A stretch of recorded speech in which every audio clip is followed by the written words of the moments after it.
Welcome, ladies and gentlemen, to No More News. I am your host, Adam Green. Thank you all for joining me today, Wednesday, January 22nd, 2025. Got a huge show with a very interesting guest today, a return guest. Going to be discussing the second coming of Trump, his latest announcement of the AI $500 billion project called Stargate, the likely expansion and continuation of the Abraham Accords, with my great guest who's been on several times before. He is a Christian. He has an account, Donnie Darkened, where he's been focusing on exposing Trump as a antichrist, false savior figure. Going to be a good talk. We promised many times in the past shows that we did that we will have to do another show once more antichrist Trump stuff comes out, and also when Trump got back into office. And Donnie, it all happened. It's crazy. I mean, the first show we did, I think was 2 years ago, something like that. I think it was 2022, early 2022. Mm-hmm. And it's crazy. In it, we were talking. I mean, back then, I don't even think Trump announced his run until late 2022, maybe, right? Something like that. And I've been talking about this stuff since late 2021, and that's when things seemed, the least speculative. If Trump would even return, if he would even run again, nobody really knew. That was kind of up in the air. And as time has just went on and on, I mean, the writing has been on the wall, increasingly so. And much to my dismay, it just seems like most people are either not seeing it or they're kind of just ignoring a lot of really interesting things that are happening with Trump, his connections to Israel, what the rabbis in Israel are saying about Trump, as well as a lot of evangelical pastors and quote unquote prophets and apostles are saying how he's the chosen one. He's God's chosen vessel to lead the world into a golden age. Really, really interesting stuff, which I'm sure we'll get into. I saw your tweet how you had been calling it like Trump's golden age, and it reminded me. I didn't remember that you used to talk about that all the time. You even used the term golden age before Trump was even running, and that's like the whole talking point. We're in the new golden age. Yep, peace and security, golden age. These are all the buzzwords that are being used, and I thought it was pretty apparent that's what it was going to be, because everything about Trump is golden. His apartment is covered in gold. His hair is gold. He's obsessed with gold, kind of like a character in the Bible too. But the golden age. Which character was that? Solomon? Yes. Mm-hmm. Yep. And it's just so many interesting parallels here. I don't even know where to start. Well, before you get into all the parallels, the second coming has happened. The art of the deal, the art of the comeback, all of the above. And has Trump not? What's so shocking, just to start off with, exactly how he marched back into office and took power back, exactly like we said he would, with the persecutions, with the messianic fervor, with everybody desperate for the savior, and he's coming in now like God, emperor, dictator mode, and with the ultra Zionist cabinet, which we're also seeing as well, temple cultists and everything. Mm-hmm. And what's really interesting is I saw a lot of the rabbis saying things like how Trump's sort of journey mirrors that of Christ, where, or rather of the Messiah, right? Because they don't believe in Christ, but in the Messiah, where, he's got this first coming, which is like a suffering servant, right? Persecuted, hated, and then a hidden season, right? Which is also mirrored in the life of Moses, right? How Moses was first revealed. There was a hidden season, and then a return, which was a typology for the Messiah. And that's exactly what we're seeing. This is exactly the arc that I speculated we would see with Donald Trump. And there's been a lot of allusions to it. Like right here, we have this 60 Minutes Australia documentary or video that came out called "The Second Coming of Donald Trump." Like, really In interesting stuff. 2022, yeah. Yeah, 2022. There you go. Mhm. And also Mo Brooks in 2021 got up on stage and said, "I'm pleased to announce the second coming of Donald J. Trump." Have you seen that one? I don't know that I remember seeing that one. No. Oh wow, yeah. Okay, I can send that to you. We've got some new clips. We're going to talk about Stargate. We got some new clips of rabbis reacting to Trump's returning to power, some Elon stuff. But I wanted to cover how we had also predicted, you were on the show and we were speculating because, like, if Trump's the Antichrist figure, the Antichrist has a head wound, right? He survives a head wound. And we were speculating about Trump having an assassination attempt that he survives. And that really was like the catalyst. Him standing up after that attempt and pumping his fists in the air and saying, fight, fight, fight. It was 100% over after that. And it's like, that's the justification to go dictator mode and vengeance mode. And, you know, almost gave him like a mandate. And it was over. The election was over after that happened pretty much. Yeah, absolutely. Every time they persecuted and you know, whatever they did with him, it made him look like a martyr in the eyes of his supporters, in the eyes of his followers. And you know, Trump's outlook on his first term, I can imagine, is he didn't go hard enough. Maybe he was too merciful, maybe he was too lenient, maybe he wasn't tough enough. And I think his second term is going to be marked by a correction to that error in his eyes. And, you know, we'll definitely see very king-like behavior from Trump. And it's almost like a mirror of David, right? As, you know, Jesus comes, he returns and reigns as David. Well, Trump's going to return and he's going to reign as king, right? He's going to reign as the political king that the Jews rejected, or that the Jews wanted, but, you know, 2,000 years ago. And it's really interesting to see how it all kind of lines up with this false Messiah narrative. Is there anybody more famous or more loved or a cult-like following than Trump? It's the greatest political comeback of all time. His inauguration felt a whole lot more like a coronation, don't you think? Mm-hmm. It did. He's going dictator mode, signing all of the executive orders and you know, really changing everything. And all of the big tech oligarchs and everybody's lining up behind him like never before as well. And just desperate for a savior to save us from America, save us from World War III, save Christianity, save Israel. And already the ceasefire, the negotiation with Israel, already trying to stack up wins. He's being completely credited for the 33 hostages and bringing peace to the Middle East, right?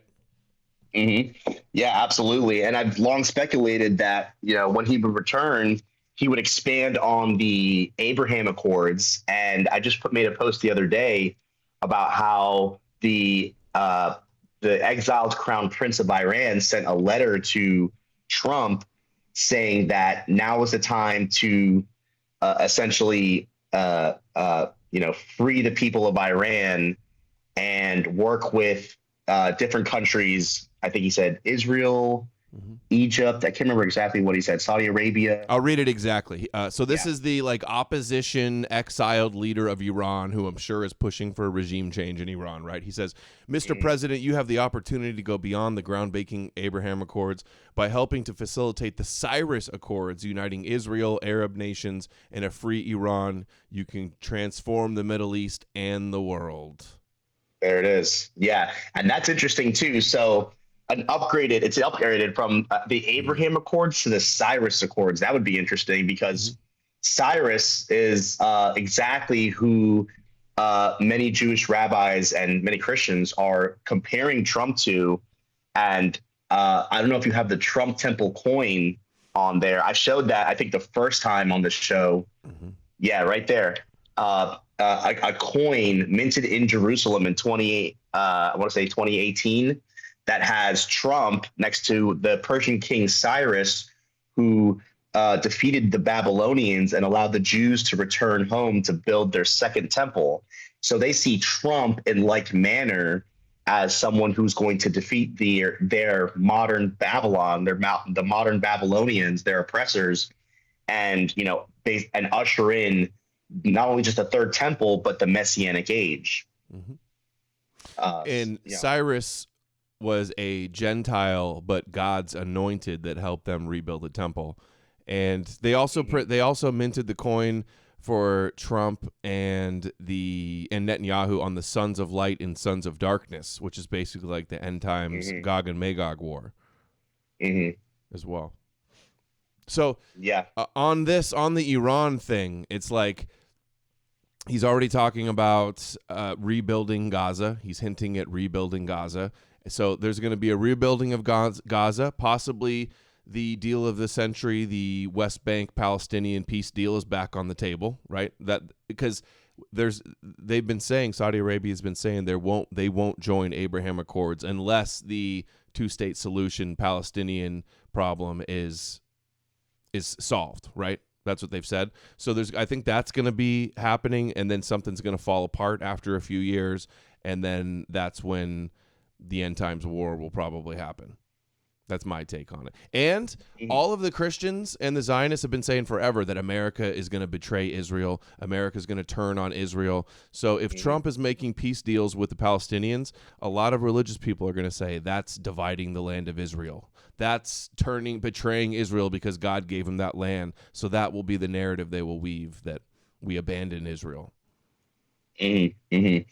Yeah, it's really interesting, especially with Trump and Netanyahu's sort of strange relationship. I think he was even disinvited from the inauguration. Am I correct in that? I had not heard anything about that. I doubt that Netanyahu would come to. I saw Milei was there, his fellow Chabad supporter. Milei was right behind him. Yeah, he was definitely there. Israel cancels. Oh, it said, okay, so Netanyahu, it just said unlikely to attend the Trump inauguration. Okay. So, but they've had a very strained relationship, especially since Netanyahu was the first to, I think, congratulate Joe Biden on winning the 2020 election, and Trump saw that as a great betrayal. And the other day, Trump said something along the lines of, that's their war, that's their war, that's not our war. And then he said, Trump has been a great friend to Israel, and now it's time. Now it's time for them to be a friend back, something along those lines.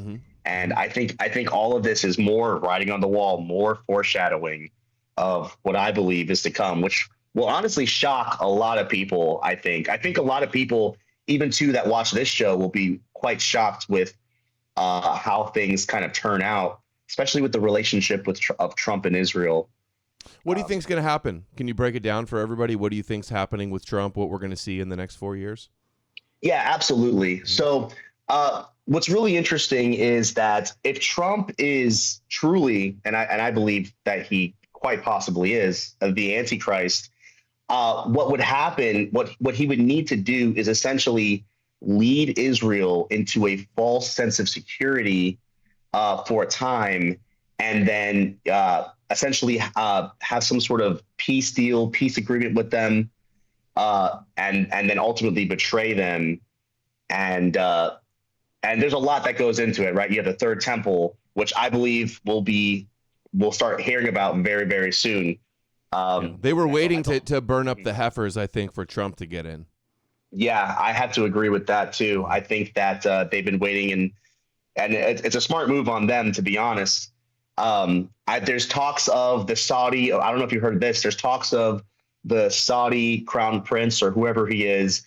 They want to essentially make Mecca the place where the Dome of the Rock, the significance of the Dome of the Rock is. I can't remember exactly what it was, but apparently there's an effort by Saudi Arabia to sort of lessen the significance of the Dome of the Rock in Jerusalem by saying that it was actually in Mecca where Muhammad was taken up to heaven, not in Jerusalem.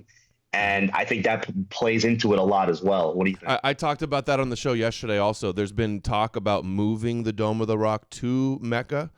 And I think that could be part of the negotiation of the Abraham Accords and the Palestinian peace deal Mm-hmm. is going to be a moving of that, or at least allowing to rebuild the temple, because we know Right. that is the number one obsession for the religious. In fact, did you see the clip when the both of the former prime ministers of Israel, Ehud Barak and Ehud Olmert, have both said that the messianic rabbis are like the real threat of the world and Israel? No, I haven't.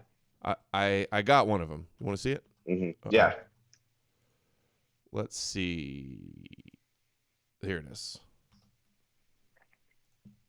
This is Ehud Olmert, former prime minister of Israel. It's not Hezbollah. I will say it. The real enemy that we have is not Iran, which is an enemy. It's not Hezbollah, which is an enemy. Well, it's not Hamas, which is an enemy. The real enemy is from within. The messianic, crazy, extreme groups of Israelis that think that they can kick out the Palestinians and annex their territories. I'm fighting against them, I'm campaigning against them, and I think that this is incumbent upon the Israeli government and Netanyahu. Unfortunately, Netanyahu depends on them politically to the extent that he closes his eyes and he allows them to do things which are totally intolerable and unacceptable. So there it is. The real threat is the messianic rabbis that want to usher in. Ehud Barak, his statement was that they want to ignite the Middle East to hasten the Messiah. Mm-hmm. Yeah, it's really interesting. Is he a secular? Is he secular now, or? I'm not sure exactly. Definitely they're on the secular, wing of Israeli politics. But I mean, does he go to synagogue and wear a small hat and do some holidays? I'm sure he does. Right. But I don't know exactly what he believes. So the rest of did you finish? Did I interrupt your your intro? I wanted to give people the big picture of how you see Trump and his biblical role, and also Elon too. Your take on Elon. Yeah, that's really interesting. So I made a thread about 2 years ago talking about how I speculated that if Trump is the Antichrist, it's possible that Elon Musk is the false prophet or the second beast who essentially creates this technocratic world system. And and then that was before Elon was even really that big in the scene. I'll go ahead and send you the link, but that was before Elon was really associated with Trump. I think he was still supporting Ron DeSantis at the time. And I speculated at the end of the tweet, I said, with Elon Musk's, growing sympathy towards like the conservative right-wing side of politics, it's very possible that we might see Elon Musk, team up with Donald Trump, and that they essentially usher in this false golden age. That those two will be the ones. Look at that. In 2022, Donnie says, it is seemingly to be a strong possibility that Elon Musk may very well be the false prophet who promised eternal life to the world by digitizing their consciousness. The Neuralink. Remember how we would talk about how Alex Jones is like ushering in the satanic New World Order in the name of fighting it? And now he's Elon and Trump's biggest cheerleader for the Neuralink and the Starlink, blanketing the world with Wi-Fi and satellites, and the robots and the self-driving cars and the AI and the X Everything app. It's like straight. In fact, the character in the Left Behind, Tim LaHaye, the Left Behind Rapture movie, the main Antichrist character had like some tech everything app type of thing. Interesting. Even. It's been a long time since I've seen that movie. Well, there's a new one too. I think it was 2021. There was the remake of the Antichrist Left Behind movie. Rise of the Antichrist is what it was called. I didn't watch. I gotta watch that. Wow, yeah, that's really interesting, and like that's exactly what like Elon kind of wants, right? Like he wants to essentially take humanity far beyond where we are technologically speaking. And what's really interesting about that, I think, is the Q connection. Because I've over the past couple of days, I've been really looking at a lot of these Q influencers, QX accounts, and I mean, there's a lot of them, and they get lots and lots of likes and engagement. And they're talking about, the med beds and the quantum the Q phones and how we're going to have, technology beyond our wildest imaginations, floating cars or flying cars and all this jazz. And advanced cancer cures they're promising today with the Stargate thing and the AI. Yeah. And mRNA anti-cancer vaccines, which I'm pretty sure was the start of one of those zombie movies. I forget which one. 28 Days Later or I Am Legend. It was like an anti-cancer type of advanced RNA thing. That was the beginning of that. I didn't even mention SpaceX too. So there's SpaceX and Space Force with Trump as well, which you talked about. You said some crazy stuff about SpaceX, Space Force in Trump. Yeah, and absolutely. That's seeming a little more possible lately, especially with the drones and the UFO disclosure stuff. Yeah, I've been talking about for years about how I believe that Trump created the Space Force. And I know this might sound crazy to someone like you, but I believe that Trump created the Space Force and might not be knowingly, but the purpose for it is to be used in possibly conjunction with SpaceX and other things to wage war on Christ at his coming. And I know that sounds a little kind of out there for you, but there's so much. I mean, there's just so much to this. And it's interesting because in the Bible, it says that, when Christ returns, it's not going to be like a lot of people envision it, like Christ returns and everyone's like, wow, there he is. I guess we were right all along. It's actually going to be, or I guess the Christians were right and they were wrong. It's actually going to be that the world is going to be against him, right? He's going to return and the world is going to be gathered against him to make war with him. And that's going to take place at Armageddon of where? In Jerusalem. And that Jerusalem is the final endpoint in Bible prophecy of where all of this culminates into. The Mount of Olives, right? Yeah, yep. Mount of Olives splits in two when the Messiah comes or something like that? Yep. He'll plant his feet. That's Zechariah 14. He'll plant his feet on the Mount of Olives. The mountain will split in two. And he essentially brings plagues on all the armies that have positioned themselves against Jerusalem. And so what the Bible is saying there is that it's actually God who raises up the Gentile nations hardens their heart, just like he hardened Pharaoh's heart in rebellion against Jerusalem to besiege her, ultimately to judge her, but to ultimately purify her, so that a faithful remnant, will be saved and delivered. And that's ultimately what Bible prophecy points to. And I think that the whole red pill thing, the whole red pill phenomena is deeply part of that. But that's a whole other topic. This is so funny. Watch this. So I was scrolling through your thread here about Elon you did in 2022. You talked about how he wore a jacket to the Met Gala in 2018. New World Order, Novus Ordo Seclorum. And then, again, that's what he tweeted right after Trump won, November 6th. Yep. New World Order. And your comment was the first one that came up. The NWO of globalist Babylon was the obviously evil bait. The NWO, False Light Alliance, the beast is the real deception. A false golden age of peace and safety. Are we not hearing nothing but golden age now? And as Satan masquerades as an angel of light, from darkness to light. Yeah, that's the Q phrase too, right? From dark to light. Yep. Elon is Q, maybe. Just kidding. That's funny.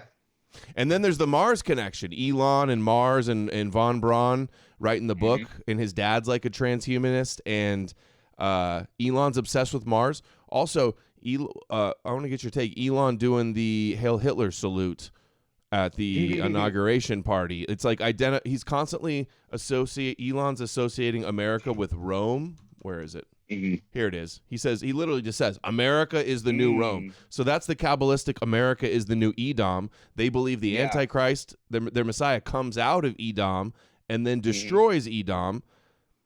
And then he's doing the salute, and everybody's calling him a Nazi, calling Trump and Elon's Nazis. Meanwhile, they're hanging out with Ben Shapiro and Benjamin Netanyahu. And so what's your take on Hailgate? Isn't that interesting? You brought up a really good point, was that he's always likening America to Rome. And that kind of fits in with Bible prophecy too, because the beast kingdom is supposed to be a resurrected Roman Empire. Babylon, right? The fourth empire, Babylon of Zechariah as well. This is what all the Kabbalist rabbis and the Christian Zionists say also about America, that needs to be destroyed in the end times for according to the prophecies. And also, Trump obsessed with Mars. Mars represents Esau, Edom, the guardian angel in heaven, Samael, the red, the chaos, the bloodshed, the war. That's all associated with Mars. And Elon's obsessed with Mars. Yeah. And I mean, there's so much in the name, like Donald. The first name Donald means world ruler, in Scottish Gaelic. I mean, there's just so much. Trump having the assassination attempt, the head wound. He survives the head wound, and then he says straight up that he was saved by God to save the world. I'll play that real quick. Thank you, President Trump. You've spoken very passionately about how God saved your life, and I'm wondering, have you put much thought into why God saved your life? As in, for what purpose has He been shielding and protecting you? Okay, guess what? That was a rabbi. That was a Jew that asked him that question, and it was a Jew that knows this guy, that knows this rabbi that's been calling Trump the Messiah of Edom for years. That's who asked him that question, and he took credit for it. He said that was his friend that asked that question. And his answer is he was saved by God to save the world. Here, where is it? Didn't do that, I'm not here with you. So, yeah, God has something to do with it. It's a miracle, and God had something to do with it. And maybe it's we want to save the world. This world is going down. This world is going down. So it could be. But I believe that. I believe that my sons are very good. He believes that he's the savior of the world. Yeah, that's exactly what I've been saying, that he's going to come back and he's going to be like the world savior. And it all seems to be playing out. How about this one? He went and visited the Chabad Rebbe's grave right before the election, on October 7th, made the big, photo op about it, right? Yep. You see the rabbi here that was right behind him? You recognize him? Yes, I recognize him. He attended a couple of events regarding Trump, like when he got the Torah crown, and I think also when he got the Prince of Peace menorah. Absolutely. That's the rabbi that introduced him and talked about rebuilding the third temple, and they're waiting for the Messiah. And here's Donald Trump with the Torah Crown Award. And then 7 months later, it was here's Donald Trump with the Prince of Peace Award. And I was just covering this the other day. On that award, it literally even cites Isaiah 9. Prince of Peace, that's like one of the most deeply messianic verses. And they're giving him the Prince of Peace Award. It doesn't get any more obvious they see him as a messianic figure. Did you know that you're going to love this. I don't know if you saw it, but I predicted a week before that Trump was going to go visit the Rebbe's grave and go to Chabad Lubavitch to see the Rebbe's grave. Did you know that? No, I didn't know that. And wait till you see why I predicted it. Watch this. This was me literally 1 week to the day before. Mashiach actually is going to come to 770. What this will represent to the world, not only that the Jewish people... 770, the Moshiach's going to come to Chabad Lubavitch headquarters. Wait. What is the street they live on? 770. 770 Crown Heights is where Chabad Lubavitch headquarters is in New York. Uh-oh. You said wait. Did you have a question? Yeah. Did he say, wait, did I hear the Moshiach is going to come to the... Yeah. Wait, play that again. Okay. He says the Moshiach's going to come to 770 Chabad Lubavitch. And then I said, what if Trump goes? And then he was there. And then watch.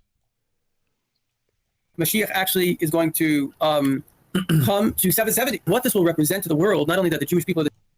770, the Moshiach's going to come to Chabad Lubavitch headquarters. What is the street they live on? 770 Crown Heights? I think that's what it is. That's funny that he says the Messiah is going to come to visit the Rebbe. What if Trump goes and visits the Rebbe's grave? Oh man, A week before, Donnie. that's crazy. I had no idea. And the reason that I said it was because the rabbi says that the Moshiach's going to go visit it. Isn't that crazy? Wow, that is something. I wonder. That's crazy because you kind of connected it with like the stuff we talked about. We talk about crazy. Absolutely. So here's Rabbi, I'm sorry, I have to go pee so bad. I got to go run. And you know what? Before we play the clip, because I need to watch the clip, can you just hold it down for a minute while I go to the bathroom? All right. Whatever you want to talk about, man, the floor is yours. Go ahead. I'll be back. Sorry. Yeah, absolutely. Yeah, it is absolutely insane. And I want to go back to what I was talking about the Prince of Peace and the Torah crown. It's really, really obvious that the religious Jews in Israel see Donald Trump as the God's chosen vessel to lead them into this into the messianic age, to build their temple, to establish the prophecies and everything like that. But I in my opinion, and I'm a Christian, I believe that the big error is believing that God chose Trump to be a blessing for Israel. I think personally that God chose Trump to be a great judgment on Israel. And I think that what we're going to see unfold is going to be very different from what a lot of people, like, especially in these sort of circles, a lot of people say, Donald Trump is a Zionist puppet. It's Donald Trump, will do anything for Israel, and he just does what Israel tells him. And I don't think that's exactly true. I think that Trump's going to surprise a lot of people with that. I think he's going to do a lot of things to appease Israel, but only so far as doing what he feels needs to be done to work towards his grand peace deal. Because at the end of the day, I believe Trump is self-serving.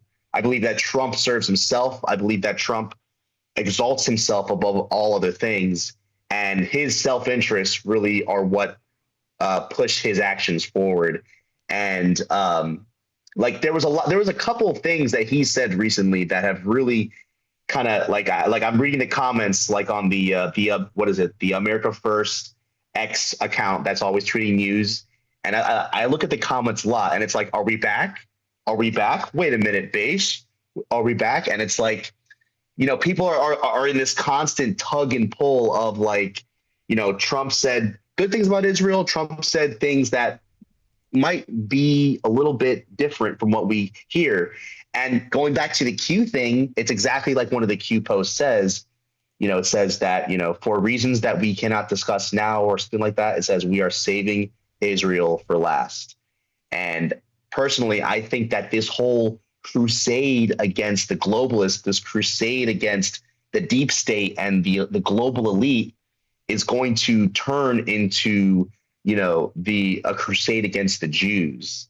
And, that's a whole other topic kind of in the same realm. But no, I've been saying the same thing, like the rise of Christian anti-Semitism in Edom, the Christian-Muslim alliance also that we're seeing playing out. That's part of it as well.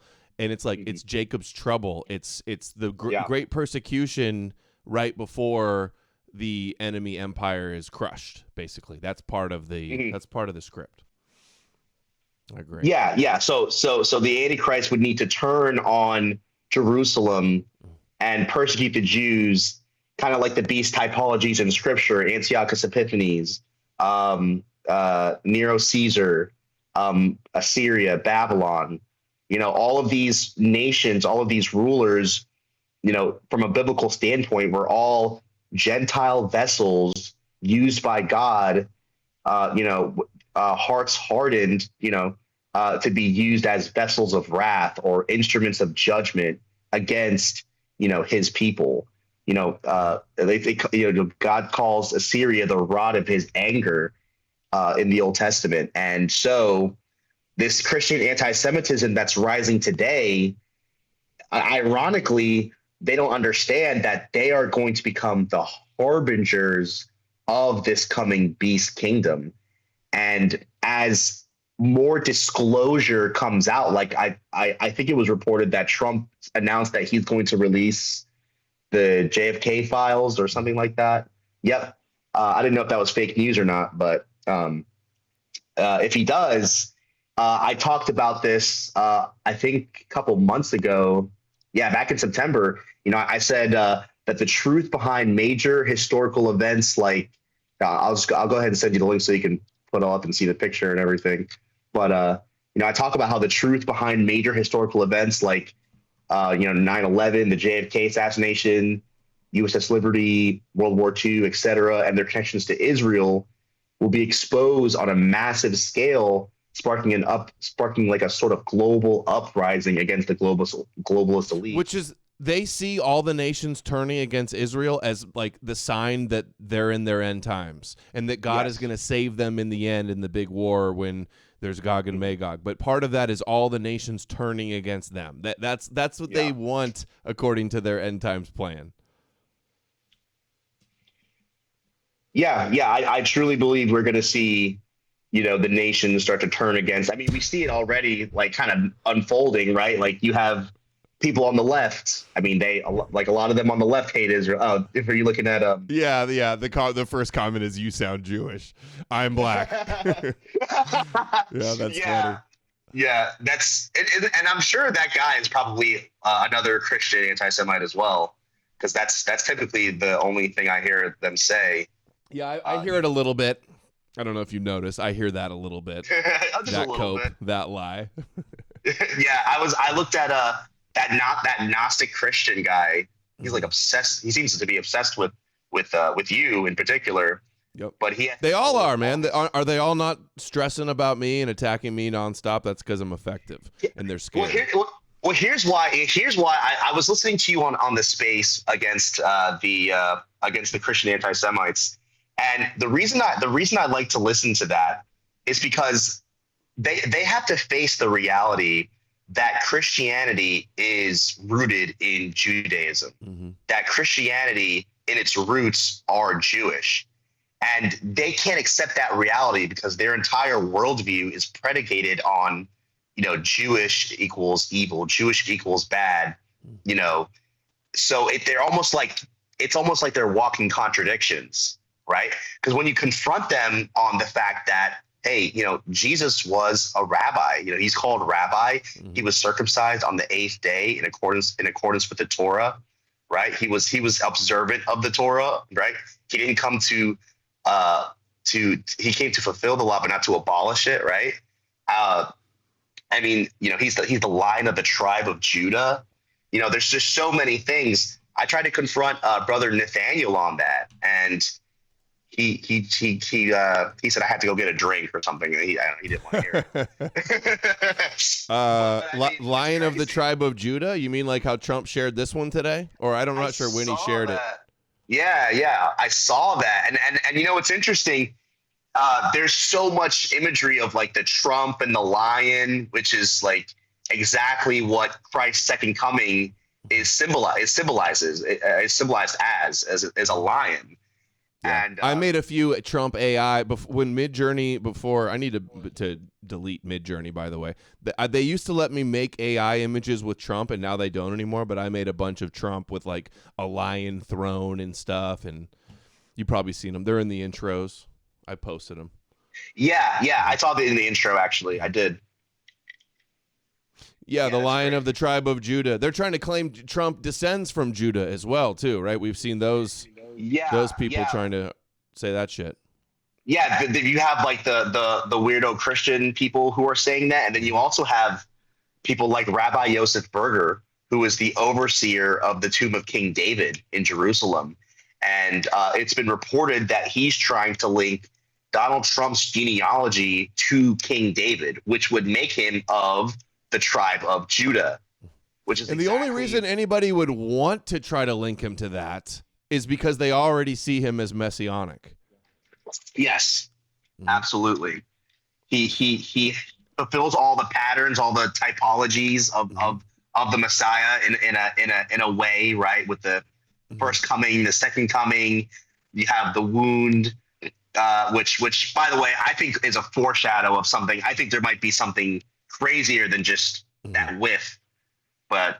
I honestly agreed with you. I thought it would be more likely that it would be a symbolic head wound that he would survive, but we got the literal head wound, the ear wound, which is kind of sus too. It's like he had the big Band-Aid, there was blood, he had the big Band-Aid, and then like a week later, it's healed and there's not even a scab on an 80-year-old dude. That was weird. Pretty weird.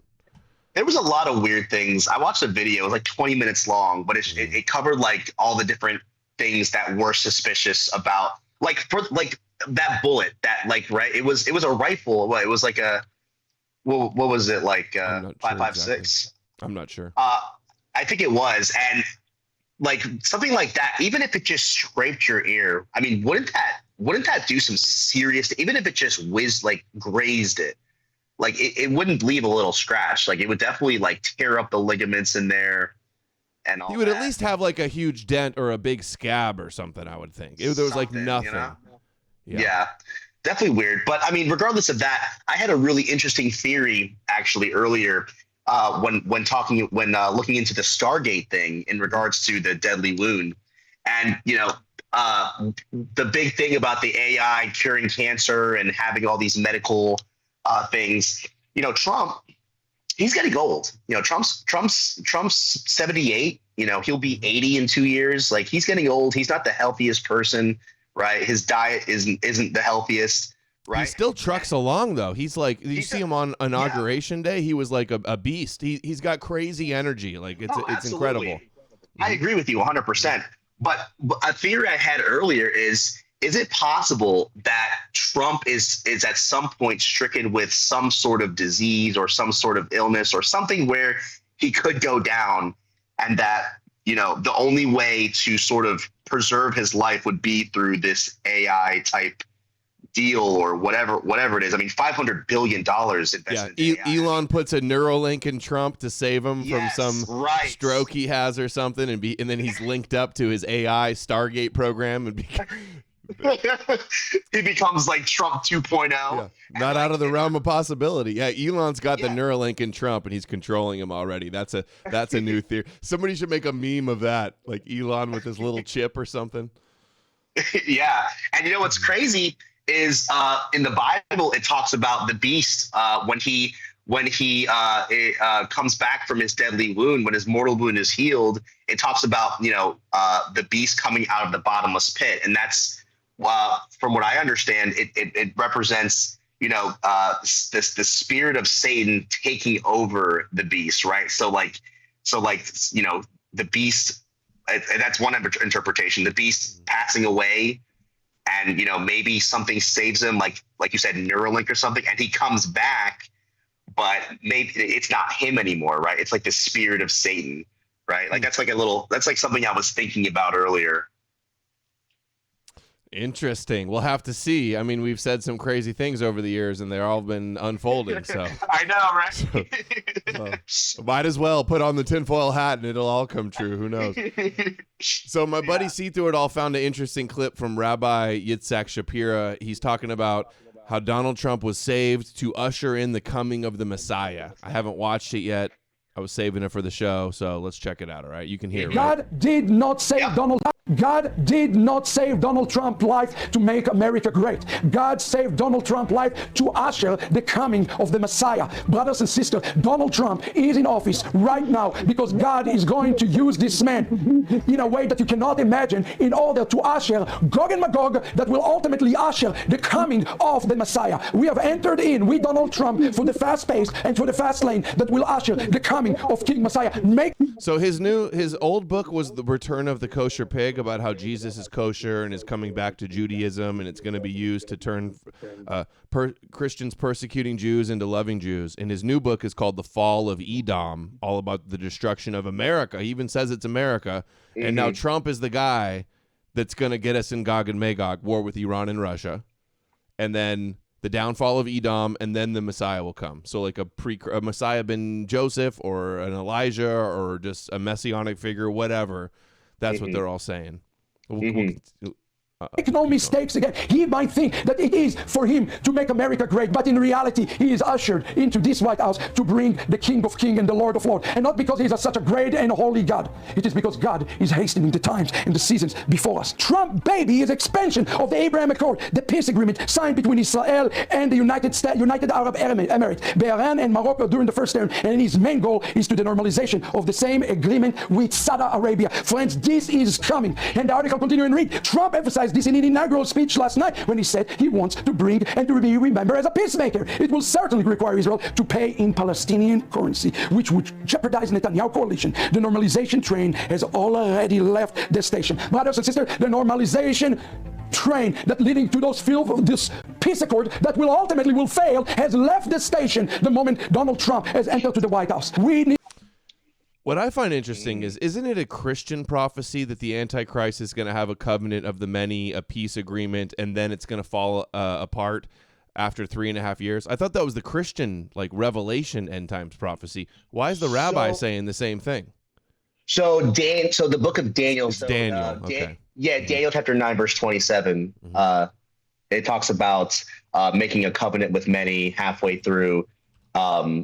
The covenant is broken, and those who are in Judea flee to the mountains. I didn't even know rabbis believed in an antichrist. Yeah, it's interesting. They kind of don't. Yeah, you're right. You're right in that they kind of don't. I'm not sure exactly how they interpret Daniel, because it needs Daniel 9 through 11 is like very antichrist focused. So I wonder how they even view that. Mm-hmm. But yeah, he's citing Daniel 9, the covenant of the many. He's saying the same thing I've been saying. There's going to be a peace agreement, and it's going to fall apart after 3.5 years, and then that's when Gog and Magog is going to break out. Now, he's saying the same thing. I don't know if he's following my channel and copying me or what, but I'm joking about that. They're all saying the same thing. And also, 1 Thessalonians, this is talking about the birth pangs of the Messiah, the labor pains of the pregnant woman, the birth pains of the Messiah, the struggle and the chaos and the famines and the plagues and the wars before the coming of the Messiah. Peace and safety. People will say peace and safety, and then destruction will come on them. Remind me if I'm wrong. Wasn't peace and safety or peace and security like the top words in that one graphic that Trump reposted of himself? Is that what that was from? Yeah. Peace and security. That was in the backdrop. Peace and security was in the backdrop of where Jared Kushner. Let me see. Was it when he got the peace and security in the Middle East? Jared Kushner. You found it? Ahead. Yeah, I found it. I'm sending it to you right now. It's this picture right here. Yeah, here it is. I was trying to find that the other day. Oh, there it is. Mm-hmm. Hold on, let's make sure I got this up correctly. There we go. Peace and security in the Middle East. They will say peace and security, and then destruction will come upon them. Mm-hmm. You couldn't script this anymore, Donnie. And that's what I'm saying. Like, a lot of people. I mean, they've been saying I'm crazy since day one, and I can understand. They're not anymore, though. They're not anymore. Well, yeah, I just feel like a lot of people, I don't know what it is. Like they're like, yeah, more people are sort of open to what I'm saying. But I mean, the writing has been on the wall since day one. Like I created this entire account because the writing is just so clear and blatant, and yet nobody is talking about this. Nobody. Well, I was covering it back in like 2016, 2017. I was. And I wasn't the first one. I was seeing videos on Christian YouTubers. I want to give credit. Face Like the Sun was like one of the videos. Gons. One of the first videos I saw about Trump. That kind of opened my eyes, and I started going down the rabbi hole. It's more fitting for that situation, right? The rabbi hole of Trump. Okay, let's see a little more here. What else he has to say? You need to understand that you probably still ask the question, why this is so critical? Why this is the road for Gog and Magog? Listen to this. And especially to my American friends, do you want to make America great again? There is only one way to make America great again, and it is by making Israel great again, and stand behind the Jewish people, and stand behind the Jewish state, and hold on to your promises of no two-state solution. You see, God has not spared Donald Trump's life for one purpose. He served it for a greater purpose, which is not the United States of America. The rabbis tell us that all things that are happening all throughout the world happen for one thing, for Israel, salvation, to usher the coming of the Messiah. he's promising Israel safety and peace and shalom. But in the book of 1 Thessalonians 5:3, it says, when they are telling you shalom and safety, sudden destruction will come upon them like a woman who having a birth pain in the womb. There is no way that they will escape. Brothers and sisters, the fact that we hear the word shalom and safety upon Israel peace accords right now, we know that the days of destruction and the birth pains are upon us. Do not fall to this deception. Wait, I have a question. Yeah. Is he a messianic Jew? Yeah, he believes in Jesus and New Testament. Yeah. Oh, okay. Well, that makes so much more sense then. Okay, I was gonna say because he's quoting New Testament. Right. No, he definitely does. I have his book. He's where is it? Return of Who the is he? Kosher Pig. Oh, that's interesting. I gotta look into this. He's got a lot of interesting information in there. There was this rabbi too, saying God protected Mr. Trump tonight. And I want you to understand the ramifications of this, because I'm going to tell you now with certainty, Mr. Trump will be the next president of the United States of America. called that. And it's ordained by God. This is a decision as ordained by God. God is the one who chooses our political leaders, whether it was Pharaoh in Egypt, Nebuchadnezzar in Babylon, or even Adolf Hitler in Germany. See, choosing all of the evil enemies of the Jews. It's like so much foreshadowing that Trump is going to turn on the Jews. Yeah, or at least the narrative that he's turning on them. I think he actually will. And with Trump's personality and how he's just very about loyalty to him. I can see something happening where he sees Netanyahu and Israel as being disloyal, right? He'll probably, which he already has accused Netanyahu of being disloyal, and he thinks him and Elon. He probably thinks he's like more powerful than them. Yeah, exactly. And and I think that there's just so many ways this could kind of happen. I think what could happen is Trump could say that that Israel is not holding up their end of this new peace deal, right? Which by the way, he's going to call it the deal of the century, right? That's what it's going to be. The deal of the century is going to be this deal, this Middle East peace plan, ending the war, and he's going to take full credit for it. And I think it'll play out like perhaps Israel isn't holding up there to the deal. There's something awry. I think the peace agreement, they're already going to say Trump is abandoning Israel by trying to divide the land of Israel. There was a documentary with Mike Evans and Netanyahu and a bunch of Zionists like 20 years ago, 2006, I think it was. And it was all about how America in the past has tried to divide the land of Israel by making peace agreements with the Arabs, and how we get hit with tsunamis and tornadoes and extreme weather events and stuff because of its God punishing America for dividing Israel. So Trump making a deal with Palestine, that'll be enough to claim that he's bringing the wrath of God on America.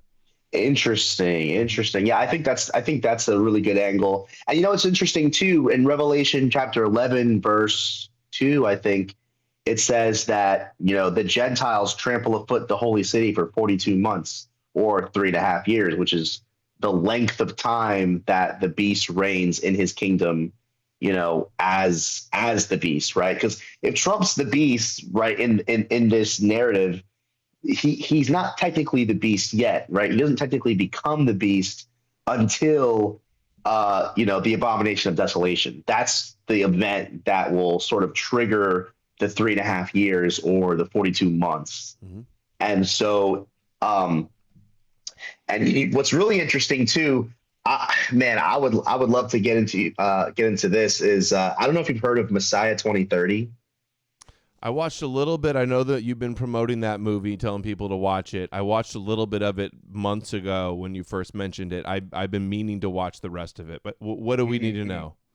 Yeah, it's really interesting. So according to them, and they have really they have a really good 3-part series on YouTube called Messiah 2030, and it talks about how the Bible, all the way from it talks about how the Bible from Genesis to Revelation And even the Old Testament, how the Old Testament predicted Jesus's first coming, the exact timing of Jesus's first coming. Through the 70 weeks in Daniel. That was the 70 weeks timetable that they calculated was around 30 AD. Yeah, the 70 weeks of Daniel, and as well as the 7 days of creation, with the fourth day being the first coming of Christ, and then the seventh day, or biblical year 6000, would be, and the Jews believe we're in like 57. I forget what it is. 5784 or something.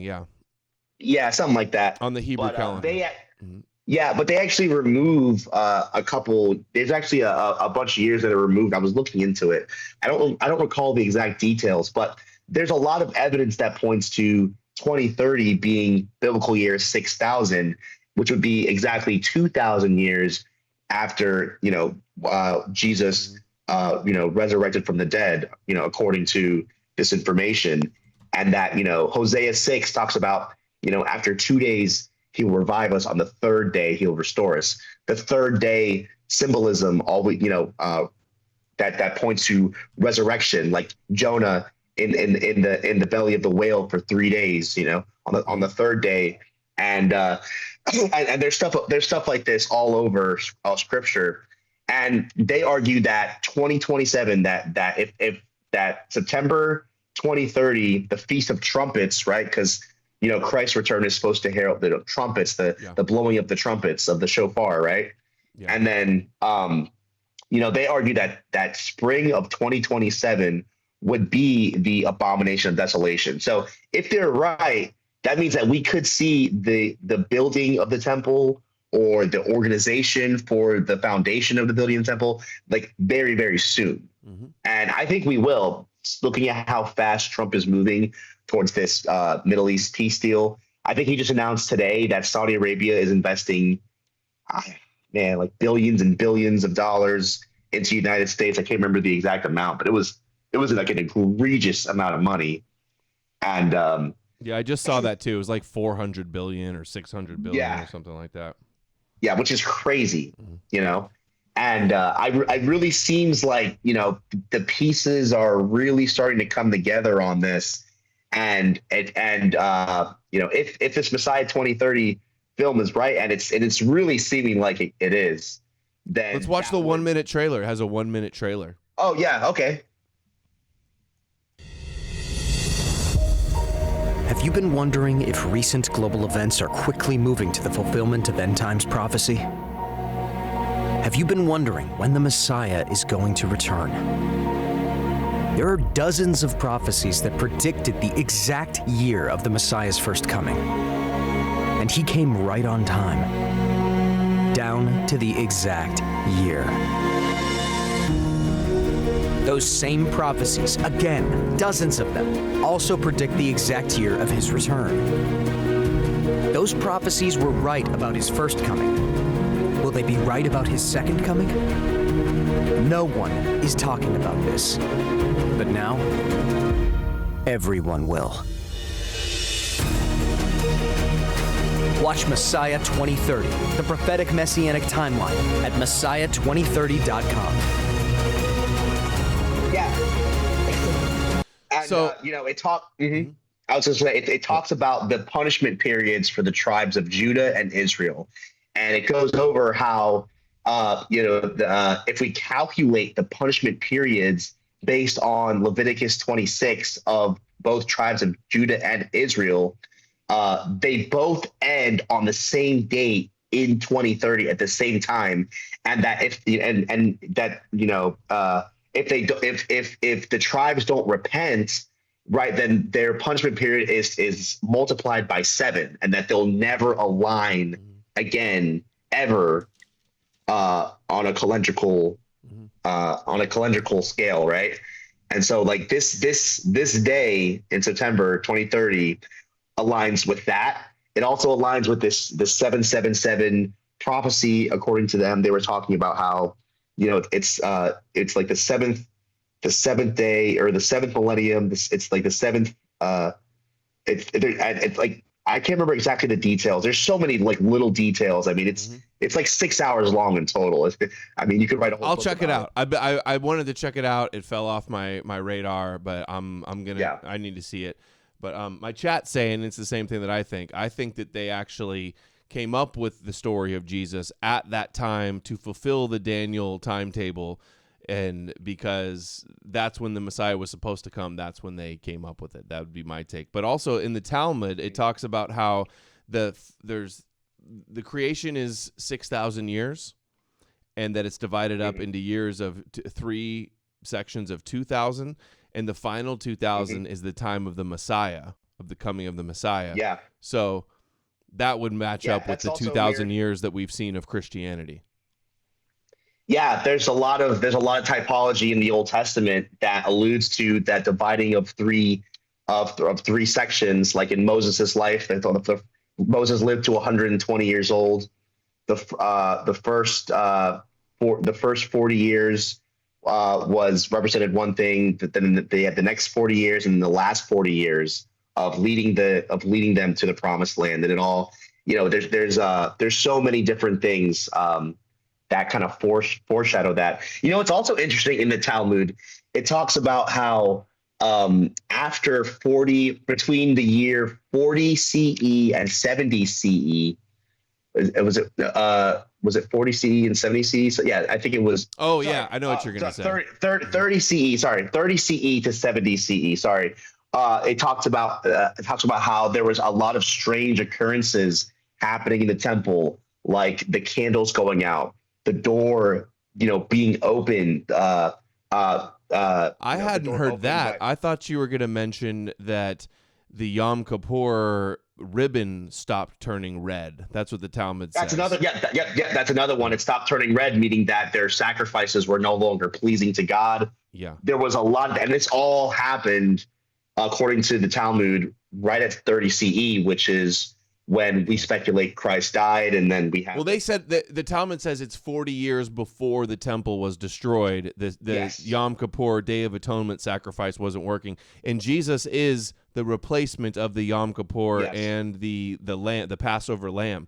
He fulfills, so there's no need for the temple anymore in Christian theology, because Jesus solves the Passover, is conquering death, the angel of death that passes over the Egyptians, and then conquering sin with the sin atonement Yom Kippur ritual.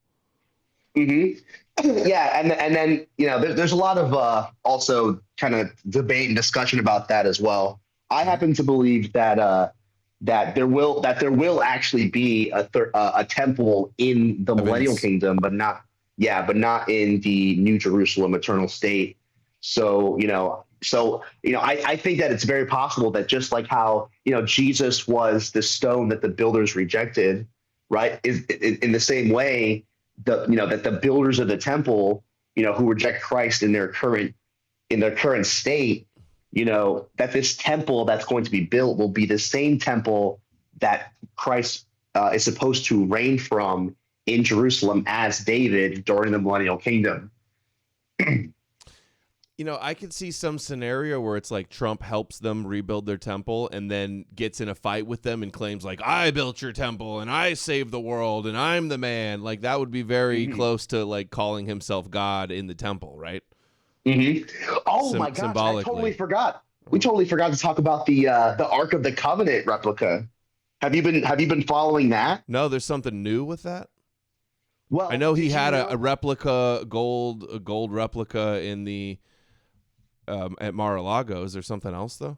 Yeah. Well, did you know that very same replica went on this whole journey from it followed all the places like that the Jews went to and ended up at Mar-a-Lago to be like a blessing on his inauguration, on his election, and then returned to Jerusalem, and it's sitting in Jerusalem right now.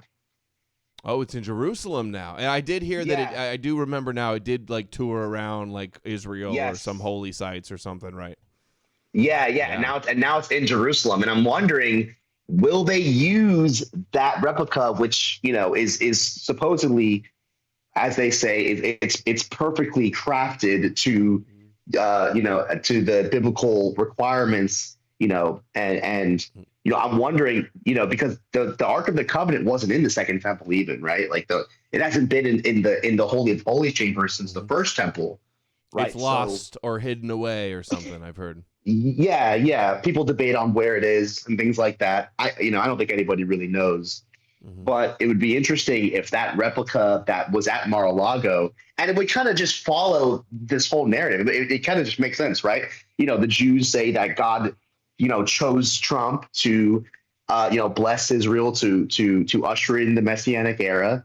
So it would make sense that, that Ark of the Covenant would be at Mar-a-Lago for a time to sort of, bless his position, and then return to, the city of David, Jerusalem. And I hear Trump's even thinking about making a trip to the Middle East. Have you heard that? I saw he was asked where his first foreign trip would be, and he said it's usually to the UK, but he went to Saudi Arabia, but then he said he didn't know. Okay. Somebody just emailed me saying that I should have you on the show. I don't know if he's trolling because you're on the show with me right now, but that'd be pretty weird. Let's watch the second clip. It's only 2 minutes. He continues on about the peace agreement with Saudi Arabia, and that will trigger Gog and Magog. I got to see what he says here. In the book, The Fall of Edom, page 111, I wrote, and I stand behind this, over a year ago. Iran will do everything in their power to stop the peace agreement. The peace agreement between Saudi Arabia and Israel that the United States will broker is the ultimate trigger for the final stage of Gog and Magog, and ultimately for Third World War. As the Midrash explained, Iran responded to the world. Persia destroyed the entire world, was to understand precisely what is happening in the world today. The peace agreements, known as Abraham Accord, represent a remnant of Ishmael being redeemed. But at the same time, it's also provoked the demonic entity of Persia, of Russia, and the China, North Korea, with the help of the spirit of Edom, to start the final and the worst attack in the history of the Jewish people. Brothers and sisters, those peace agreements by themselves are not a bad thing, but they are playing for the plot where Iran will not allow those deals to sign without provoking World War III together with Russia. I want you to understand this today. And rather than rejoice, we must pray that no false agreement, no false peace will be signed between Israel and the Arab world. Even though we want peace, those agreements are the sure path for Gog and Magog. May Israel not take this package. The peace agreement is the sure path to Gog and Magog. It's so interesting. So I'm trying to understand his angle. So he's messianic. So he believes in Jesus. So what does he believe about Trump? Does he believe that Trump's the Antichrist? He's on another video I have where he says rabbis think Trump is the Messiah. He thinks he's the precursor that's going to pave the way for the Messiah. So maybe that is the Antichrist. Even Christians kind of believe that the Antichrist is paving the way for the Messiah. I mean, I believe that. Yeah, I believe that the Antichrist, paves the way for Christ to come. Right, absolutely. Because God, according to the Bible, God uses the beast and his rebellion for his overarching purposes. Like Revelation 17, verse 17 says that God puts it into the hearts of the beast and his kings to deliver judgment on Babylon. And ultimately paving the way for the return of the Messiah, because in Zechariah 12 and 13 it talks about how God's going to purify Jerusalem like silver in fire, right? And that fire is judgment, like Jacob's trouble, like you said earlier. And so the Gentile multi-faith rebellion against Israel, against the Jewish New World Order, which I believe is going to become much more popularized. I don't think it's stopping at Candace Owens and Dan Brazilian and all these. I think it's going to become a much more mainstream thing, and I think we're seeing that kind of unfold right now. And it's really ironic because a lot of the people who are kind of rising up are themselves Christians. So right in line with Bible prophecy, right? God is using Satan's deception to separate the sheep from the goats, right? The narrative is that all of the Christian and Muslim, like Jew haters, like are going to be, the vengeance is going to be brought on them. So that's why we're seeing this explode right before. That's part of the plan. Yeah.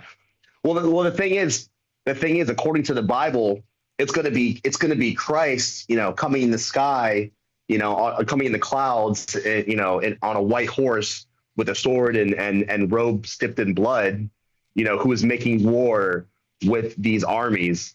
So I think that is going to be, so the question really is, okay, if this is like a sort of human conspiracy, how would that exactly play out? Like how would the nations be crushed in alignment with Bible prophecy, if that makes sense? I don't know. They got back doors in the nuclear codes or something.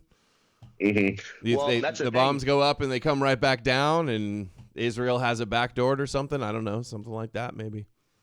Well, that's the thing. It's like, I think at that moment, and a even deeper part into all this is that's where I think the Gnostic deception comes in, where the God of Israel is actually the demiurge, and he's actually the one who created the matrix that we're in, or the prison, according to Gnosticism, and that the Jews are sort of his human co-conspirators to take over the world, and that and like the Thule Society said, and Helena Blavatsky and all of these New Age theosophist occultists say that the only way for humanity to ascend beyond the 3-dimensional realm into the 5-dimensional realm is to essentially overthrow the demiurge, and that's what I believe is. And that's what I believe the entire conspiracy narrative is about. I believe it's about, leading or giving rise to the rebellion, because it's uncovering sort of the Jewish conspiracy behind different things. I am seeing a lot more like Gnostic and Marcionites. Yeah, that guy who hates you. That guy, Noticer, whatever his name is. Yeah, I've talked to him, and he talks about how the invasion of Jerusalem will be sort of the end point in all this, but he sees it as a good thing. He sees it as the final act of liberation, and that I think that's really interesting because, well, according to the Bible, that's actually going to be the beast rebellion, right? And it's funny because I'm seeing so many more Christians yoking with these kinds of people who believe that the God of the Old Testament is, the evil demiurge, and that Christ, is opposed to him and is actually trying to liberate us. They say that Christ first manifested in the garden as the serpent, and that, he gave us the knowledge or the gnosis of good and evil, and, you try to tell us about our divine spark and all that. And I believe that it's all tied in together. I think it's all tied in. And that's why I said, probably like a year and a half ago, that we're going to see more and more people, mainstream people, start to, make their whole platform about the Jewish question. And then it's going to become a prevalent thing. And I think we're seeing that again. Definitely. Let's finish this clip here, and then we got some more. Let's get to the Stargate. Israel will not be naive, and may God will not use America. This should be our prayer. Will not use America for a temptation package, like a bowl of red stew of himself. May God help America, protect Israel, and may he give all of us eyes to see and ear to hear quickly, as we are entering into the final stages that will lead us to Gog and Magog. We're in the days of 1 Thessalonians 5:3. God bless you. Read The Fall of Edom. Shalom, everybody. His new book, The Fall of Edom. So he's got another one out. I'll probably play it on the show tomorrow. Mars, Trump saving the assassination attempt. Jews are planning on using Trump to usher in their Moshiach. This rabbi says they're going to use Trump to hit the nations. So for this Gog and Magog war. And how easily could Israel get Trump to get us into a war with Iran and Russia? You want to watch this one too? I haven't seen it yet. Yeah, let's watch it. January 2nd. Or maybe I did. I just don't remember. One of the questions that I want to ask today is, first of all, how Mashiach, this person, the Messiah, that we know that should bring peace to the world, he's a messenger of God to unite the world and basically to bring God back to the minds of people, understand that there is Hashem. How is he going to do that? How everybody's going to listen to one person? We know that there is so many countries. You have China. How does the Chinese president is going to listen to this Jew and is going to basically like him and do whatever he says? We know the Mashiach basically is going to control the world. So how is he going to do that? How all the big people in the world... Moshiach's going to control the world. Just a conspiracy theory, by the way. An anti-Semitic conspiracy that they want to rule the world. Will basically put their ego aside and will say, okay, you are our Messiah, you are the Mashiach. Not just the Jews going to say that, all the world's going to say that. So how is it going to happen? He will be using Hatach, Donald Trump, to basically hit the nations. And that's what he's doing now. Whoever is against us, he's the only one that actually says, listen guys, I don't care. They're going to be punished. Ani makeh bahem. That's his Gilgul. Huh? Nobody calls him. You have to understand that whatever people call, that's what it is in heaven. Also, it's in Hebrew, yeah. Now, so now we know who's Donald Trump. Now, what his mission? His mission is takeh. He needs to help to the nation of Israel, the mission that he didn't do in Mordechai's time, to go against the enemies. Amalek. Who is Amalek in our generation? Hamas, Hezbollah, all those guys are neshamot of Amalek. And that's why he hates them. And he doesn't care what people say. That's the interesting part about it. There's no person in the world that has a little bit of power that thinks like this. Only him. He himself doesn't understand why he's like this. You know why he doesn't understand? Because it's his soul. He has a certain mission. That God made it happen. God made it happen. Trump's mission to get us in World War III and destroy America and save Israel. Remember the rabbi clip? It's gone real viral.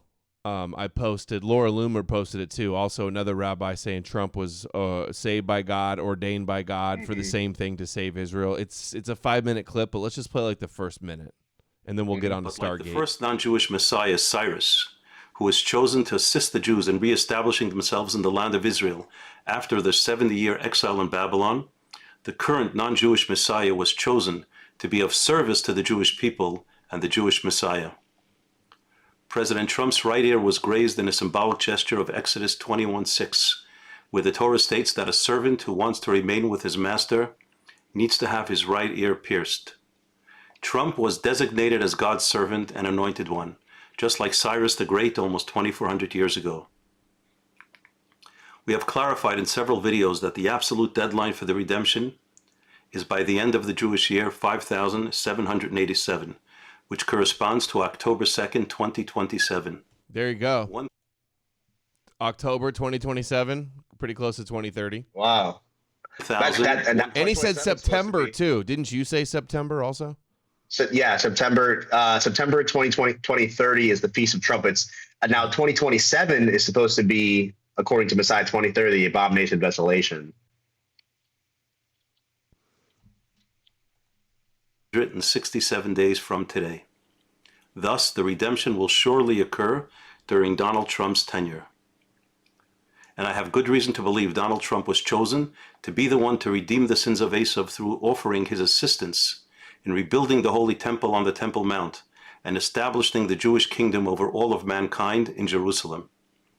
Perhaps it is no accident that the numeric value of Donald Trump in Hebrew is the same as Messiah, son of David, Mashiach ben David, 424. However, Donald Trump is mistaken if he thinks he was chosen to make America great again. He will no doubt do a lot of good things to strengthen our economy, protect our borders, and allow religious freedom to flourish. But America will never become a great country on its own, because Asav's days are numbered. America. All our elite institutions and centers of power and influence are rotten through and through. The majority of Americans under 30 who are college educated and who are the future leaders of America. Okay, that's enough. That's enough of him. We get the point. All the rabbis are saying Trump is the messianic figure. Mm-hmm. I can't get over that clip where he was like the Moshiach's going to be at the thing. I know, that is pretty wild, huh? That's crazy, yeah. And the fact that my buddy See Through It All found that clip and then posted it right before he went, and like I said it's so weird. That is the only person in the world that predicted Trump was going to go there a week before like that. Literally, based off that line. Of right, all lines. right. Makes it even crazier. So Trump is getting. I saw that what's his name's about to be confirmed. Pete Hegseth, the guy that's in Israel, saying he wants to rebuild the third temple. Yes. Elise Stefanik, also the ambassador to the UN, says that Israel has a right to Israel because it's biblical, because the Bible says so. Mm-hmm, mm-hmm. And obviously, Huckabee is the ambassador to Israel is a hardcore Zionist. Let's do the Stargate stuff. Actually, before we get into the Stargate, there's a few more, because we'll probably finish with Stargate. Here's Trump as the new Moses, sharing this on his... Oh, yeah. Yeah, and then there's the Moses connection I was talking about earlier, how he sort of...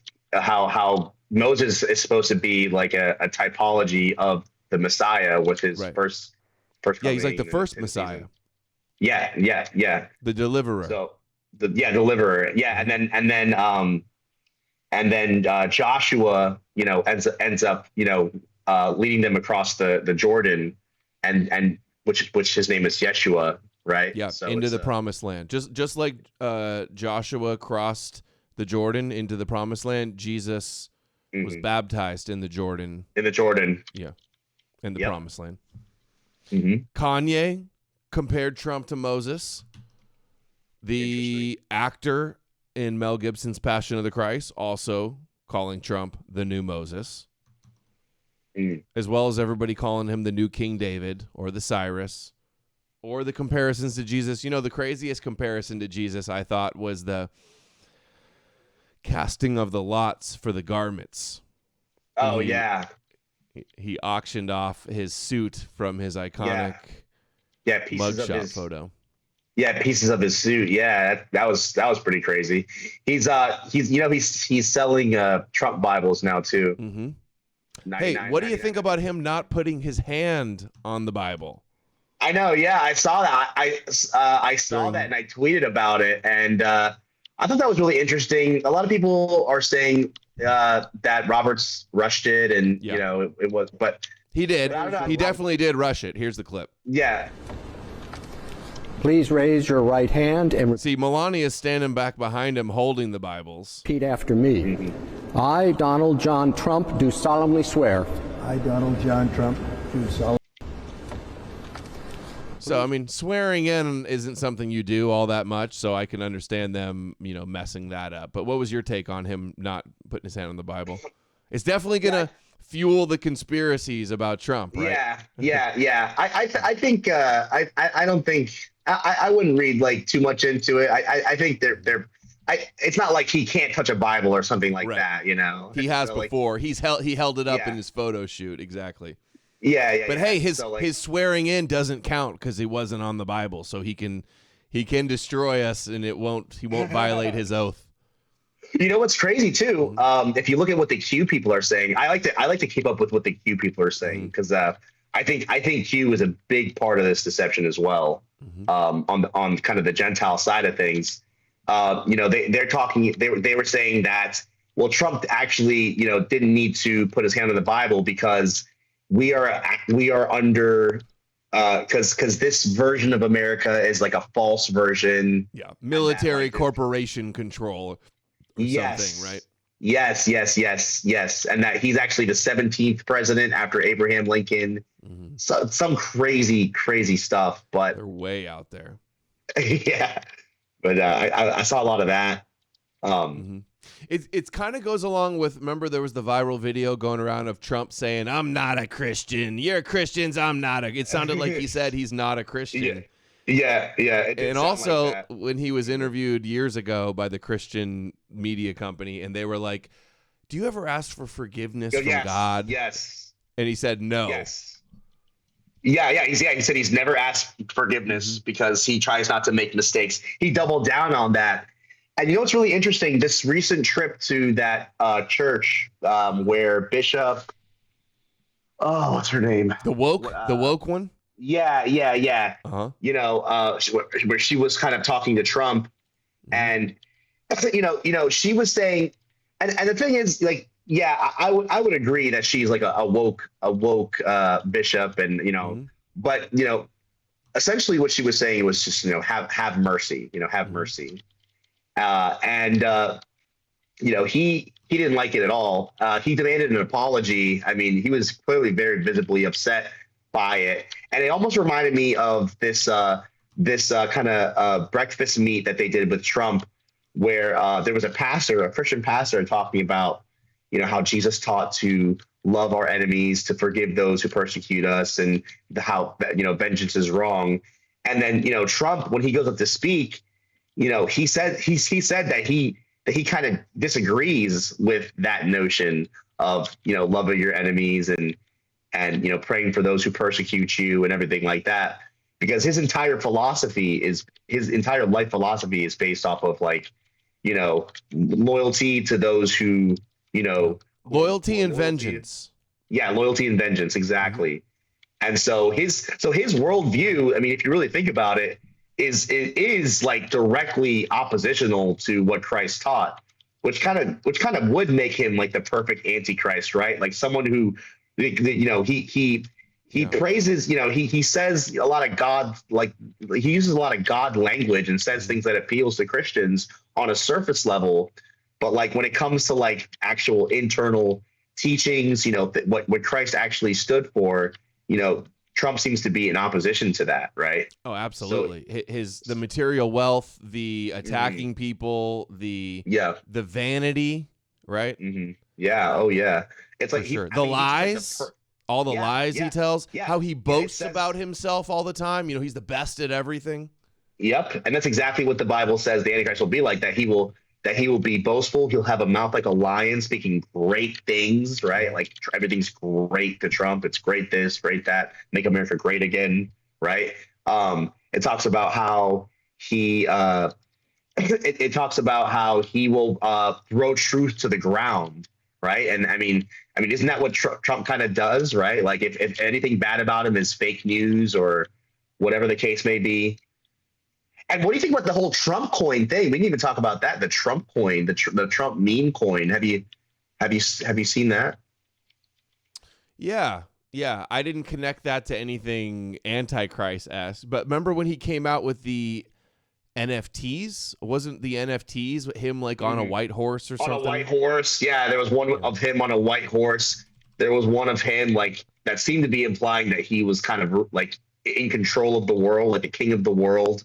There was a bunch of different ones. Well, the reason I bring up the whole Trump NFT, not the NFT, but the meme coin thing is because, you know, I've been speculating more and more about the role of crypto in all this. I mean, we have like the crypto bros kind of taking over. Yeah. Bitcoin's going to be the world current. Bitcoin's going to turn into the mark of the beast, probably. Is what that's kind of what I'm thinking. Yeah. I mean, but it's a very strong possibility when you see like the rise of cryptocurrency, and I really don't know much about cryptocurrency, to be quite honest with you. Like, you know, if you start talking about wallets and all this, like I don't know. But I mean, it really does seem to be like it could play a major role, especially with the whole X thing. I think X might have a big part to do with like the mark of the beast, and this is something kind of a theory that I've been kind of messing around with. Like, do you remember the eclipses, the Great American Eclipses, the one in 2017 where Trump looked up at the without his glasses. Yeah, and he looked up and he smiled. And then it was the same day of the eclipse I believe, that he called himself the chosen one 2 years later. Yes, it was. Yeah. It was the same day, just 2 years later, that he looked up and called himself the chosen one. And then they had the ad with him as the eclipse for his head. Yeah, exactly. And he was born on a total lunar eclipse. You know that? Yeah, born on the blood moon. And Chabad says that eclipses are an omen for destruction. Interesting. Yeah, that is really interesting. Like it just really seems like his role in the prophetic narrative is that he is supposed to herald the false peace and destruction that precedes the return of the Messiah. And also they talk about like jubilees and debt forgiveness and messianic age and no more debt, right? Trump said, we'll just write off our trillions, 40 trillion in debt with crypto, with Bitcoin, he said on several occasions, which doesn't even make any sense. Wow. But I was going to say, is that even possible? No, it makes no sense at all, but he said it over and over again. Interesting. Yeah. I mean, apparently he made like billions of dollars from the crypto thing. And then even his inauguration pastor, the one that was talking like MLK. Yeah.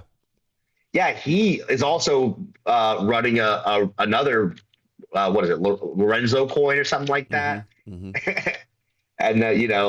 it just really seems like the crypto thing has a connection to this somehow. All right, we'll try to get through this quick. I know I told you an hour and a half, but I want to touch a little bit on the Operation Warp Speed 2.0 and Operation Stargate. Funny, not even a week into Trump's administration, and he's already got billionaire Jews trying to get us vaccinated. Larry Ellison from Cisco, or Oracle, sorry, not Cisco. So here's Trump introducing this. Larry Ellison. It's my honor to welcome three of the world's leading technology CEOs. And in the case of Larry Ellison, it's well beyond technology. He's sort of CEO of everything. He's an amazing man, an amazing business person. But to announce his company was basically started with the CIA. They were his first customer.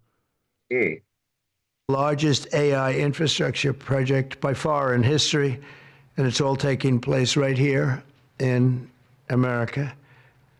As you know, there's great competition for AI and other things, and they're coming in at the highest level. We're joined by Oracle Executive Chairman Larry Ellison, SoftBank CEO, my friend Masa Yoshi-san, and CEO of OpenAI, and I would say by far the leading expert based on everything I read, Sam Altman. So that's great that you're coming in together. That's a mass.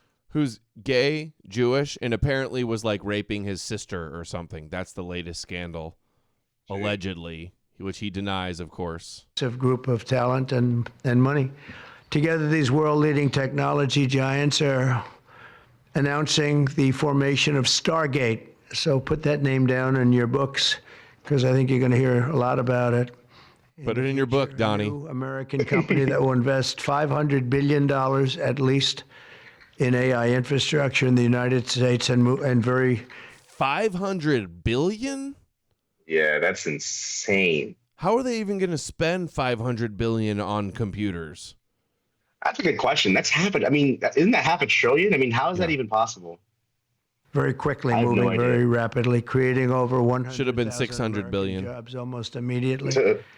This monumental undertaking is a resounding declaration of confidence in America's potential under a new president. Let me be a new president. I didn't say it; they did.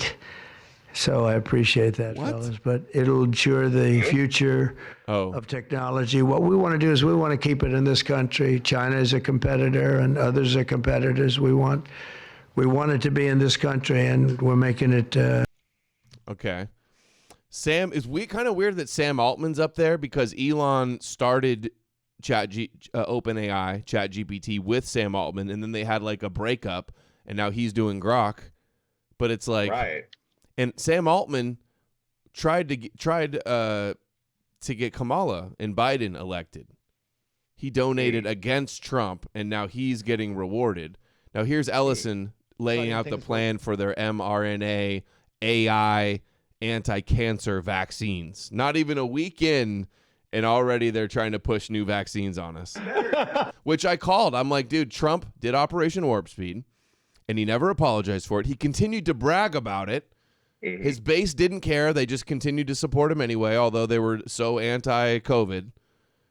And then now I'm like, what's going to stop him from another pandemic and doing Operation Warp Speed 2.0? And already we're day 3, and they're already basically announcing plans for more vaccines. Thank you, Mr. President. One of the most exciting things we're working on, using the tools that Sam and Masa are providing, is a cancer vaccine. It's very interesting. It turns out, I'll be quick, all of our cancers, cancer tumors, little fragments of those tumors float around in your blood. So you can do early cancer detection. If you can do using AI, you can do early cancer detection with a blood test. And using AI to look at the blood test, you can find the cancers that are actually seriously threatening the person. So we can, again, cancer diagnosis using AI has the promise of just being a simple blood test. Then beyond that, once we gene sequence that cancer tumor, you can then vaccinate the person, design a vaccine for every individual person to vaccinate them against that cancer. And you can make that vaccine, that mRNA vaccine, you can make that robotically, again using AI, in about 48 hours. So imagine early cancer detection, the development of a cancer vaccine for your particular cancer aimed at you, and have that vaccine available in 48 hours. This is the promise of AI and the promise of the future. So who could be against curing cancer? Like, of course they sell it like that. Right. And yeah, there's so much interesting about this. Is there another clip you wanted to show? Yes. Oh, here's just Ellison of Oracle seeks U.S. ID cards. Is right after September 11th, 2001, he was trying to get the universal digital ID.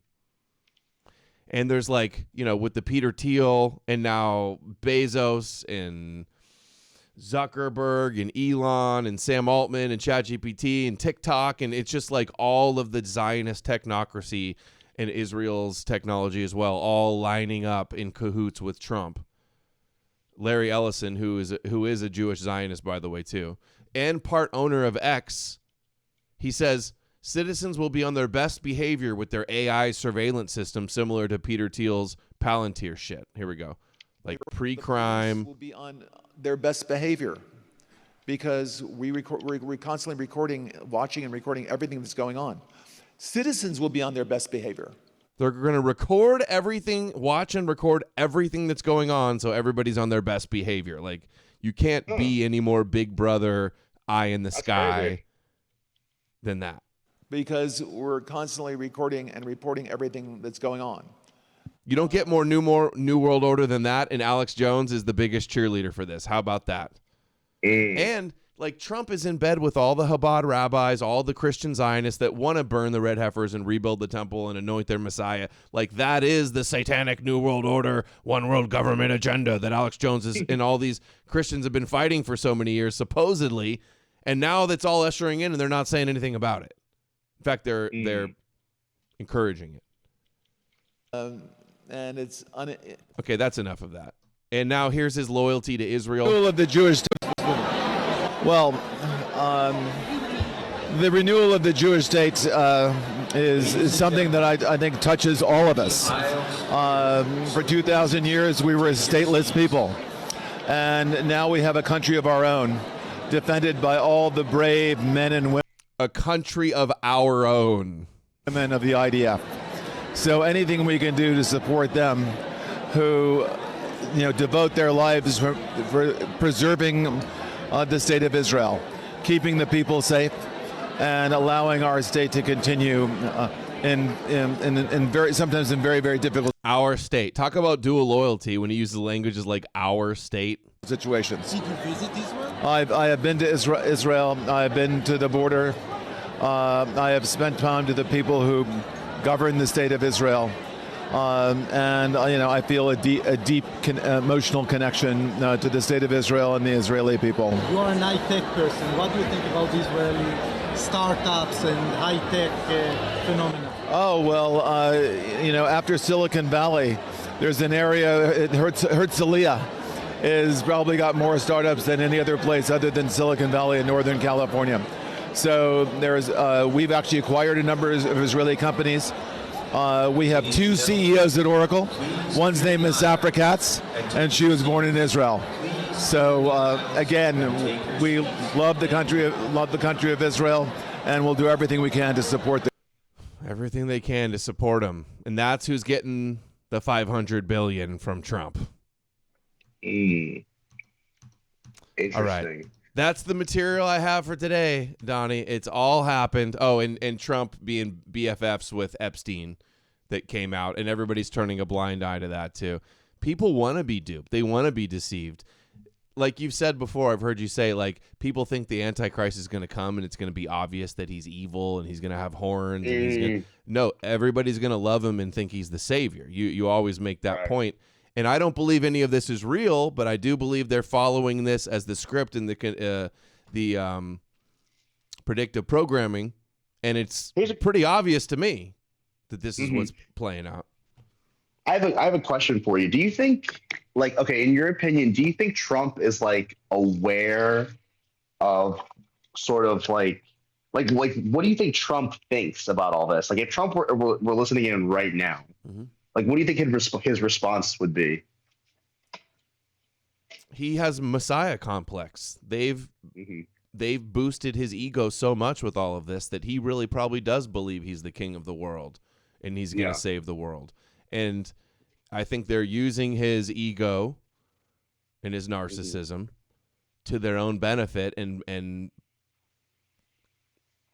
kind of just they're going to play him, like a fiddle. To their advantage.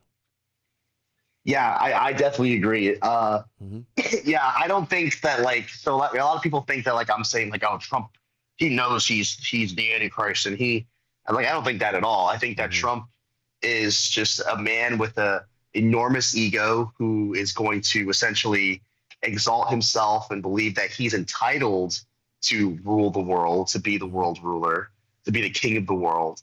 And I do believe that the people in his corner are sort of playing on his narcissism to sort of guide him down this path.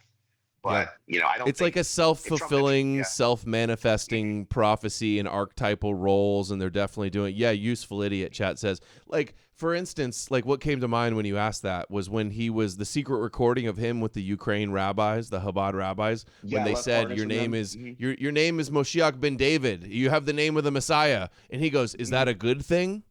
That's how out of the loop he is with all of this shit. Exactly. He has no idea. He couldn't tell you a single passage in the Bible. Yeah, they go, "What's your favorite Bible verse?" And he goes, he can't give one. Are you a New Testament or an Old Testament? Both, which is kind of like the right answer, right? But still. Kind of both. Yeah. Yeah, and he said 2 Corinthians. He doesn't know anything about this stuff. But he's definitely getting, like you said, played like a fiddle. And, I know we differentiate on, I really do believe in the prophecies. And I think that the do or die moment to see which perspective is right, the Adam Green side or the Donnie side, is going to be at Armageddon, right? The nations against Jerusalem gathered there. Now the prophecies say that Christ is supposed to come in the clouds. Yeah, and until he comes in the clouds, I'll be right. Yeah. So we'll see how that plays out.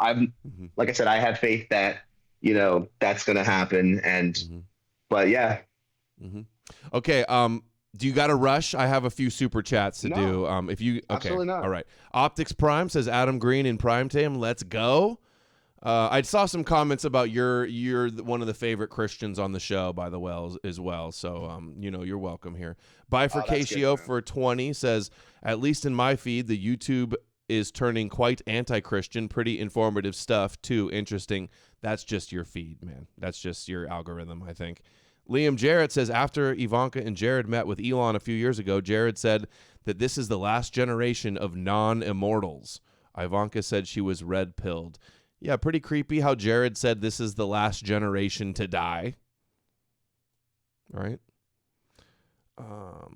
Optics Prime says, go ahead, Goy, give out a Roman salute so we can identify you as Edom. Basically, it identifies the Roman salute for the new Rome, the golden age of Edom, basically, is the way they're framing this.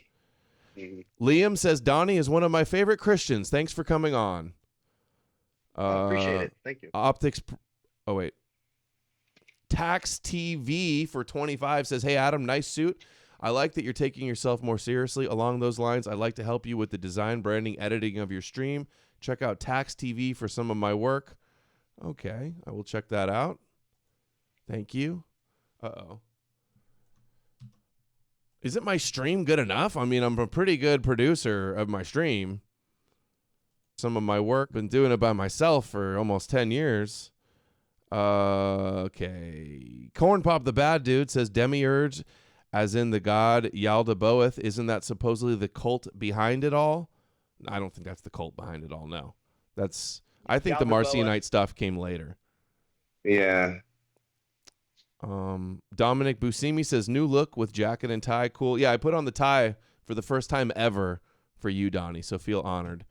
I was going to say, yeah, that's definitely not a usual thing. So yeah, it's like I'm being dressed for church with Donnie. I love it. Yeah. Okay.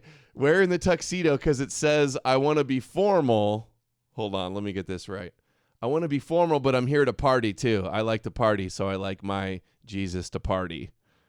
Yeah, I agree. I like to picture Jesus in a tuxedo T-shirt because it says like, I want to be formal, but I'm here to party too. Because I like to party, so I like my Jesus to party. You like your Jesus to party, Donnie? Do you like your baby Jesus or your adult Jesus? I love my Jesus. I love my Jesus. All right. Wheeze in the Juice says, it doesn't matter if you don't think it's real. Democracy has spoken. True. In my mind, truth is truth. Adam, here are a couple shekels. Thank you for the shekels.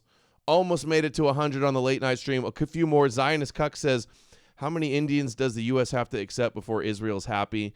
And what do you think about the street shitter problem in the West, Adam? I think we need to limit the immigration for sure. Let's see. Any more here? All right, Donnie, final words for us. Where people can find you on Twitter and what you got going on. Parting words for us. Yeah, you could find me on X at Donnie Darkened.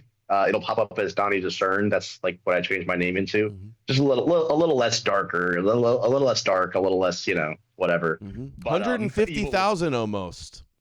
Yeah, getting kind of close. It's pretty crazy. I made this account. I didn't even think it would get more than 1,000 followers. So, but just your little alias, huh? Just your little Anon account to really speak your mind, unlike Facebook, right? Yeah. I know exactly. Yeah, for sure.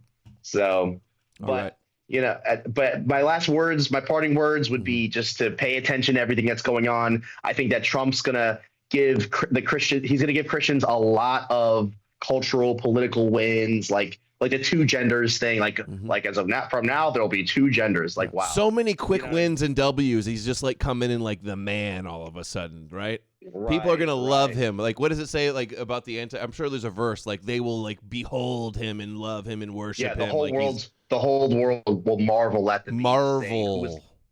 Who was like the beast? Who can make war with him? Right. There it is. Hey, man, when something big happens, you're welcome to come back on to talk about it if, along this theme of Trump. Absolutely. So we'll be in touch and we'll keep our eyes out. And thanks for coming on. Thanks for having me again. Appreciate it. Thanks, everybody, for watching. Let us know what you think in the comments, and I will be back tomorrow with another stream. Have a nice night. Thank you, everybody, for the support, and take care.